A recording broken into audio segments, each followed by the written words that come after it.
Informações do PVC, o nosso Paulo Vinícius Coelho, para você ficar bem informado sobre a situação de Marcos Leonardo. Afinal de contas, não foi, tinha proposta da Roma e permaneceu. O Perrone, na semana passada, já tinha falado aqui no De Primeira, na entrevista exclusiva que ele fez com o presidente Andrés Rueda, dizendo da intenção do Santos de não abrir mão do Marcos Leonardo.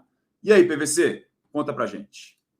Abafo do Marcos Leonardo ontem, dizendo que não entendeu por que o Santos não o vendeu, por que não aceitou a proposta que existia. Foram 8 milhões de euros da Roma, isso já foi amplamente divulgado. O que é que o Santos responde sobre isso? O que é que o Santos pensa sobre essa situação, que está solucionada? Marcos Leonardo fez gol, jogou bem contra o Grêmio, e o Santos venceu por 2-1 diante da sua torcida, que pôde retornar à Vila Belmiro. O Santos diz o seguinte, que sempre disse aos seus jogadores que quando houver uma proposta que seja boa para um e para outro, para o jogador e para o clube, ele vende. E o que pegou para o Santos não foi só o tamanho da proposta, 8 milhões de euros. Claro que você pode imaginar que o Marcos Leonardo pudesse valer 15 milhões de euros, por exemplo. Mas não foi o que atrapalhou o Santos. O Santos entendeu que não podia negociar o Marcos Leonardo nesse momento, foi outra coisa. Foi a negociação que a gente já divulgou aqui, Bruno Andrade divulgou com passo a passo da questão do David Washington, que tinha a negociação com o Mônaco e a negociação com o Chelsea. O Mônaco tentou fazer valer a sua cláusula de preferência, para isso igualou a proposta do Chelsea, mas o David Washington decidiu ir para o Chelsea e foi para o Chelsea. Quando o David Washington foi para o Chelsea, o Santos ficou sem um jogador do mesmo nível do Marcos Leonardo, apesar de ter o Bruno Mezenga no elenco. Então o Santos entendeu que não podia vender o Marcos Leonardo, a não ser com uma cláusula de que ele só fosse para a Europa em janeiro do ano que vem, depois do Campeonato Brasileiro.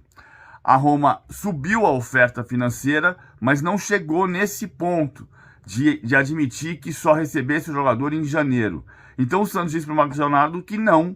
A proposta era boa para o Marcos Leonardo, mas não era boa para o Santos, e o Santos não quis negociar. Foi por isso que o Marcos Leonardo não foi por isso que o Marcos Leonardo ficou bravo semana passada, ficou sem treinar, não jogou contra o Fortaleza. Voltou e jogou bem contra o Grêmio. A questão é, o Santos negociou o David Washington antes da negociação do Marcos Leonardo. Embora o Santos quisesse negociar o Marcos Leonardo, não podia ficar sem seu jogador neste momento, principalmente porque luta contra o rebaixamento. E a não saída se justificou de forma concreta dentro de campo no Santos com essa chegada do Marcos Leonardo. Ele apareceu até aqui na tela, ele está até querendo aparecer mais do que todo mundo. Brincadeira, evidentemente, foi erro meu. O Marcos Leonardo que comemorou assim o seu gol do Santos contra o Grêmio na Vila Belmiro, o gol que empatou o jogo. O Santos saiu atrás com o gol do Cristaldo no início do segundo tempo.